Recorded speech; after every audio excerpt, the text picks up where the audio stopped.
अस्सलाम वालेकुम रहमतुल्लाहि व बरकातुहू। उम्मीद है कि सारे हज़रात खैर आफ़ियत से होंगे।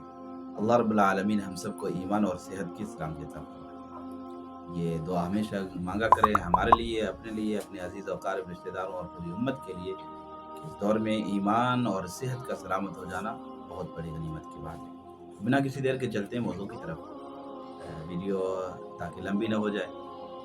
ये कुछ साथी ने सवाल पूछे हैं, इनके जवाब देने की कोशिश करेंगे। अगर आपके ज़हन में भी कोई सवाल हो तो आप कमेंट के ज़रिए पूछ सकते हैं या व्हाट्सएप ग्रुप को जॉइन करके आप सवाल पूछ सकते हैं। इंशाअल्लाह आपको मुदल्लिल और मुफस्सिल जवाब दिया जाएगा। वीडियो अच्छी लगे तो लाइक, कमेंट और शेयर ज़रूर करें और दोस्तों के साथ ज़रूर शेयर करें। ये सवाल है कि जाल लगाकर मछली पकड़ी जाए और मछली जाल के अंदर ही मर जाए तो क्या उसका खाना हलाल है? जी मेरे भाई, अगर मछली पानी में पहले ज़िंदा हो, आपको यकीन हो कि मछली ज़िंदा है और पानी के वो ऊपर तर नहीं रही थी, बल्कि यानी पानी की सतह पर नहीं थी, बल्कि पहले ज़िंदा थी और आपके जाल लगाने के बाद जाल में आकर फिर वो मर गई है, तो फिर हलाल है, इसमें कोई हर्ज नहीं है। यानी पहले यकीन हो कि पहले वो मरी हुई नहीं है।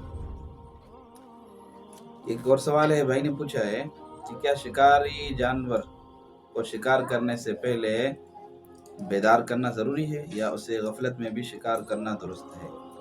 जी मेरे भाई, ये इतना यानी गफ़लत में भी आप शिकार कर सकते हैं।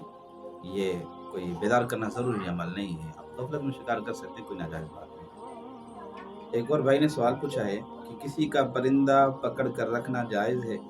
ऐसा भी होता है कि अगर किसी ने परिंदा पकड़ा, मालिक आए तो उससे भी कुछ रकम लेकर देते हैं और उर्फ़ में पकड़ने वाले की मिल्कियत समझा जाता है। इस तरह करना जायज़ है? जी मेरे भाई, असल में इस मसले को थोड़ा-सा समझना ज़रूरी है। ये जो भाई ने मसला पूछा है, अगर वो परिंदा उसकी ज़ाती मिल्कियत था, तो फिर अगर वो उड़कर उसके पास आया है, तो वो उसने उसको कब्ज़ा कर लिया, तो उसकी पता है किसी मालिक का हो, तो उसकी तशहीर करना ज़रूरी है, ताकि वो मालिक तक पहुँच जाए। अगर मालिक आ जाता है, उसको पता चल जाता है कि इसके पास है, तो बगैर किसी एवज़ के और रकम लेना जायज़ नहीं है, उसके हवाले कर दी जाए, ये अमानत है उसके पास। इसमें यानी ये उसके अपनी मिल्कियत समझना और उससे पैसे लेना, ये बिल्कुल भी जायज़ नहीं है। हाँ, अगर वो परिंदा उसकी ज़ाती मिल्कियत नहीं था, शिकारी था, शिकार किया था, तो शिकार करने के बाद ये उसका मालिक हो गया, लेकिन कुछ ही टाइम के बाद फिर वो उसके पास से उड़ गया। उड़कर किसी दूसरे के पास आया, तो अब वो उसका मालिक बन गया। तो अब वो उसको फ़रोख्त करे, चाहे उसको ज़बह करके खाए, कुछ भी कर सकता है। अगर ज़ाती उसकी मिल्कियत हो तो फिर करना जायज़ नहीं, बाकी जायज़ है। वीडियो अच्छी लगे तो लाइक करें, कमेंट करें और शेयर दोस्तों के साथ ज़रूर करें। चैनल को सब्सक्राइब करें, दुआओं में ज़रूर याद रखें। अस्सलाम वालेकुम व रहमतुल्लाहि व बरकातहू।